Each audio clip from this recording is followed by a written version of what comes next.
Salam hörmətli izləyicilər. Şəhidin Səsi proqramının bugünkü buraxılışında biz bir igidin döyüş yolunu sizlərə təqdim edəcəyik. Bir atanın, bir döyüşçünün, bir şəhidin səsi olan Novruz Həsənov 1994-cü ildə Füzuli uğrunda gedən döyüşlərdə snayper gülləsinə tuş gələrək şəhadətə ucalıb. Bugün biz onu daha yaxından tanıyacağıq. İndi isə gəlin şəhidimizin xatirəsinə əsr olunmuş video çarxı izləyək, daha sonra qaldığımız yerdən davam edəcəyik.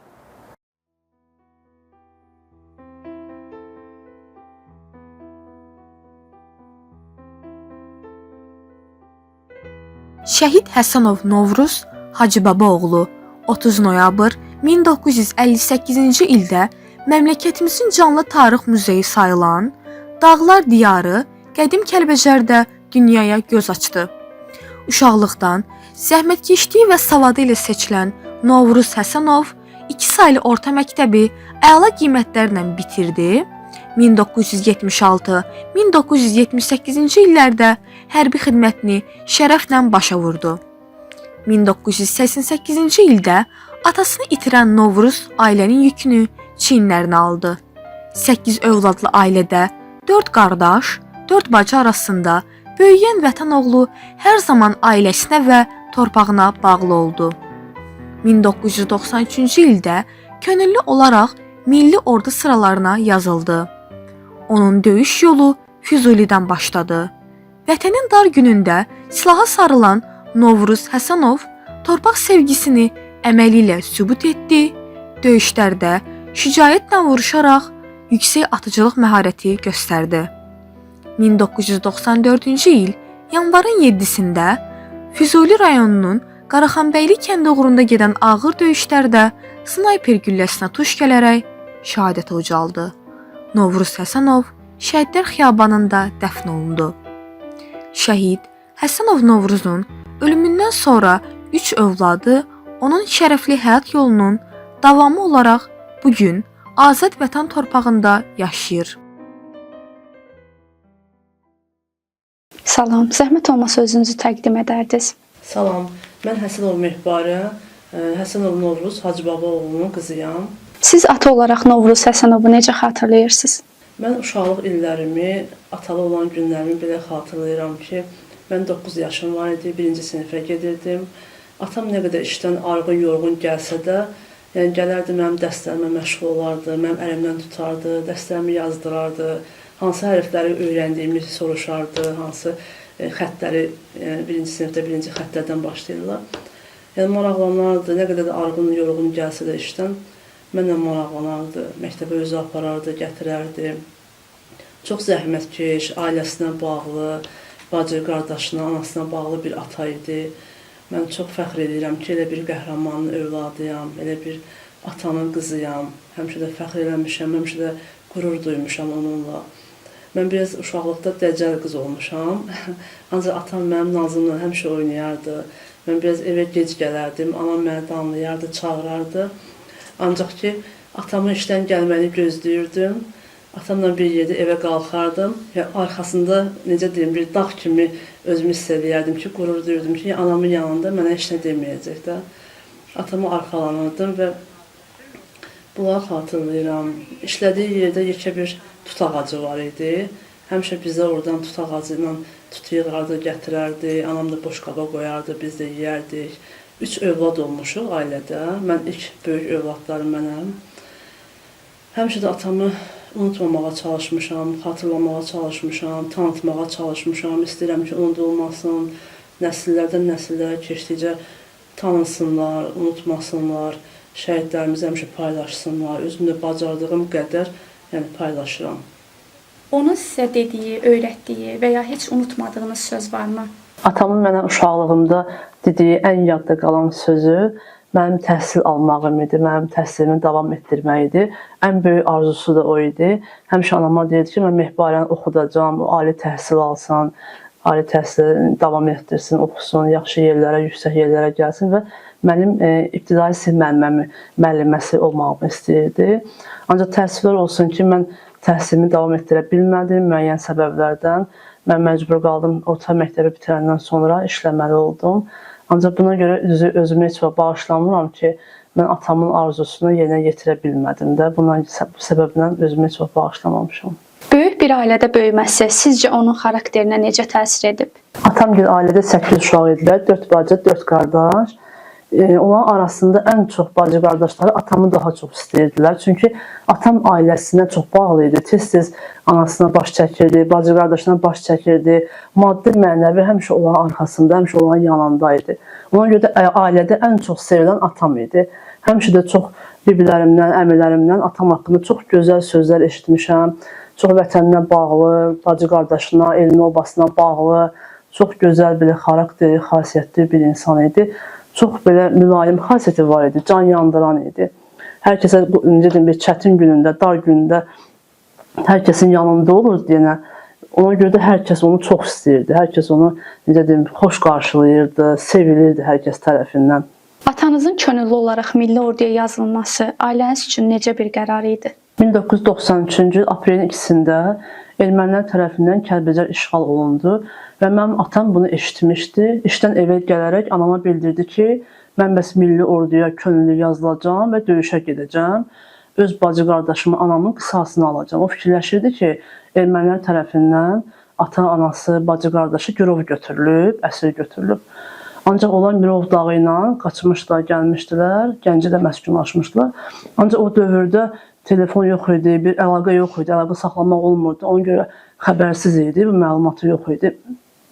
Bununla bağlı bizə bildirdi ki, mən milli orduya gedəcəm, könüllü yazılacağam, özüm döyüşlərə qatılacağam. Ancaq düzü anam üçün biraz çətin idi ki, tək başına 3 dənə övladı böyütmək, həmçinin bizim üçün də çətin idi o dövrdə. Amma atam milli orduya könüllü yazıldı və döyüşə getdi. Döyüş yolu da Füzulidən başladı. Onun vətənə bağlılığı sizdə hansı hissləri yaradır? Atamın həyatı qısa olsa da, amma şərəfli bir ömür yaşamışdır. Şəhid övladı olmaq, qürurverici bir hiss olsa da, ancaq çətin tərəfləri də odur ki, tək atasız böyümək, ana tərəfdən böyümək, atasız böyümək, bir qız övladı həyatında da ki, ata arxadır, dayaqdır. Çətin olsa da, amma qürurverici bir hissdir və həmişə mən atamla qürur duymuşam. Elə bir qəhrəmanın övladıyam, həmişə fəxr eləmişəm. Özümün də 2 övladım var, bir oğlum var, bir qızım var və çalışdığım qədər onları vətənpərvər ruhda böyüdürəm. Həmişə babalarının adını uca tuturlar. Oxuduqları məktəbdə tez-tez tədbirlər keçirilir və orada həmişə şəhidlər haqqında şeirlər səsləndirirlər, həmçində babalar haqqında gözəl sözlər danışırlar, onu unutmağa çalışmırlar, tanıtmağa çalışırlar ki, gələcək nəsillərimizə də qəhrəmanlarımızı tanısınlar, onlara örnək olsun onların döyüş yolu. Atanızın şəhid olma xəbərini necə aldınız? 1994-cü il yanvarın 7-sində axşam radələrində Suraxanı hərbi komissarlığından bizə gəldilər və anamla mən evdə idik. Bizə bildirdilər ki, atam çox yaralı halda, ağır yaralı halda gətirilib hospitaldadır. Amma birinci bizə demədilər ki, şəhid olub. Biz düşdük, aşağı düşəndə bizi yönləndirdilər, binanın komendantın otağı var idi, 1-ci mərtəbədə. Bizə dedilər ki, biz bura buyurun. Biz içəri daxil olanda atamı tabutda gördük, onda bildik ki, atam şəhid olub. Anam nə qədər xahiş etdisə, onu göstərmədilər, son dəfə görmək istəyirdik. Bildilər ki, icazə yoxdur. Onun dəfnində dəhşət izdiham var idi. Bütün qonşular, qohumlar, hər kəs gəlmişdi, hər kəs ağlayırdı, hər kəs kədərlənmişdi. Çünki onu dəhşət çox istəyirdilər. Həm qonşulardan, həm qohumlardan, öz döyüş yoldaşları da gəlmişdilər. Hər kəs pis olmuşdu, kədərlənmişdi ki, elə bir insan bu həyatdan köçdü. Çünki o qədər gözəl bir xarakterli, çox belə saf, çox mülayim xasiyyəti var idi. İnansız ona kimsə yaxınlaşıb ondan kömək istəsəydi, onun cibində pulu olmasaydı da, evində nə xörək bişibsə, həmin insanı evinə dəvət edərdi. O xörəyindən ona təklif edərdi. Gedəndə onun cibinə pul da qoyardı, əgər imkanı var idisə. Yəni, bu xarakterinə görə, bu xasiyyətinə görə də insanlar tərəfindən çox sevilirdi. Həmişə də hörmətlə yanaşırdılar. Inansız, mən böyüsəm də indiyə qədər də mən qabağıma qonşulardan kim çıxırsa, hamısı onun haqqında müsbət fikir, yəni bildirir. Heç kəsdən mən mənfi bir fikir ya da eşitməmişəm ki, kimsə ondan incik qalsın, kimsə ondan küskün məsəl üçün getsin. Yəni bu sözləri heç vaxt eşitməmişəm. Həmişə gözəl sözlər eşitmişəm, xoş sözlər eşitmişəm. Yəni bunu eşitdikcə də daha da atama sevgim artıb, daha da qürur duymuşam ki, nə gözəl mənim atam olub. Amma çox heyif ki, düzdür, vətən sağ olsun, vətən uğrunda şəhid olub. Ancaq heç vaxt mən onu unutmayacağam. Nə qədər ki sağam, nə qədər ki yaşayıram, çalışdım ki, onu yaşadım, tanıdım. Bu gün atasız böyüsəniz də onun varlığını həyatınızda daha çox harda hiss edirsiniz? Ata bir övladın, əsas da qız övladının həyatında arxadır, dayaqdır. Həmişə atasızlığı hiss eləmişəm, çox çətin olub. Həmişə kaş demişəm mənim də atam olardı, yanımda olardı. Düzdür, yanımda olmasa da, amma həmişə mənim qəlbimdə yaşayır. Həmişə onun varlığını necə deyim, hiss eləmişəm, elə bilmişəm ki, sağdır, yanımdadır. Çətin günlərim olanda, xoş günlərim də olanda həmişə onu xatırlamışam, demişəm, kaş ki, xoş günümüzdə, çətin günlərimizdə, pis günlərimizdə yanımızda olardı. Bir məsləhət verərdi, nə bilim, bir onun sözünə, bir onun məsləhətinə həmişə ehtiyacım olub. Ona görə həmişə getmişəm məzarının üstünə, onun baş daşı ilə məsləhətləşmişəm, dərdləşmişəm. Yəni təsəllim onun, necə deyim, baş daşı olub, onun məzarı olub. Amma çox istəmişəm ki, həyatda olsun, sağ olsun, yanımda olsun, arxamda olsun. Amma nə bilim, kaş ki demişəm, həmişə elə ömrüm kaş ki deməklə keçib. Şəhid övladı olaraq bizim vasitəmizlə gənclərə nə demək istərdiniz? 90-cı illərdə, 44 günlük müharibədə də neçə oğlanlarımız, qızlarımız atasız qaldılar, atasız böyüyürlər. Mən onlara demək istəyirəm ki, səbirli olsunlar, dözümlü olsunlar. Onlar da böyüyəcəklər. Mən də atam şəhid olub, 9 yaşım var idi. İllər keçdi, mən də böyüdüm. Amma həmişə atamla fəxr duydum, həmişə qürur duydum, onu tanıtmağa çalışdım. Həmişə sosial şəbəkələrdə də, getdiyim tədbirlərdə atamı haqqında danışmışam, onu tanıtmağa çalışmışam ki, bu gələcək nəsillər tanısın ki, belə bir şəhidlərimiz var, unudulmasınlar. Mən o şəhid övladlarına onu demək istəyirəm ki, heç vaxt başlarını aşağı əyməsinlər, həmişə başlarını dik tutsunlar, ataları ilə qürur duysunlar, fəxr eləsinlər ki, elə bir qəhrəmanın övladlarıdırlar. Atalarının hər yerdə adını uca tutsunlar, atalarını tanıtsınlar, heç vaxt qoymasınlar ki, ataları unutsun, yaddan çıxsın. İllər keçsə də, qərinələr keçsə də heç vaxt unudulmasın şəhidlərimiz. Allah cəmi şəhidlərimizə rəhmət eləsin, ruhları şad olsun, Allah şəhid ailələrinə səbir, dözüm versin.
Şəhid Novruz Həsənovun həyatı bir insan həyatından daha artıqdır. O Kəlbəcərin dağlarından başlayaraq Füzuli torpaqlarına qədər uzanan şərəfli bir yol keçdi və bu yolun sonunda şəhidlik zirvəsinə ucaldı. Allahdan bütün şəhidlərimizə rəhmət diləyir, ruhları qarşısında baş əyirik. Növbəti buraxılışlarımızda başqa bir qəhrəmanın döyüş yolunu işıqlandırmaq ümidi ilə. Sağ olun, salamat qalın.